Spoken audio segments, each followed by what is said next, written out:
আজহারি আজহারি ভাইকে বাংলাদেশে আমি তো এনেছি। আজহারি আমি নেই, আজহারিও নেই। এই কাজী না থাকলে আজহারি থাকতে পারবে না, থাকবে না। আজহারি সাহেব একবার আসছিল, বাংলাদেশে আসছিল, মাসখানিক থেকে চলে গেছে। তখন আমি দুবাই, আমি খবর পেয়েছি উনি আসছিল। কিন্তু কাজী ছাড়া আজহারি থাকবে না, থাকতে পারবে না।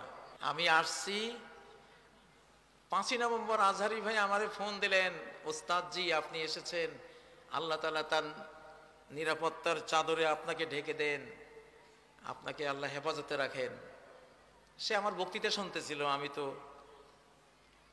আকাশ যেহেতু ক্ষিপ্ত, আমি তো ঠান্ডা হব না।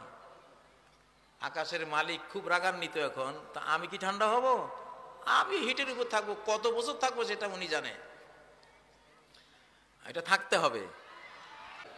5ই নভেম্বর আজহারি ভাই আমাকে লিখেছিলেন ওই কথাটা, যে ওস্তাদ আপনি গিয়েছেন শুনেছি, ভালো লাগছে, আল্লাহ নিরাপত্তার চাদরে ঢেকে দিন। 6ই নভেম্বর আমি লিখেছিলাম, প্রিয় আজহারি আলহামদুলিল্লাহ আমি এসেছি, তোমাকেও আসতে হবে।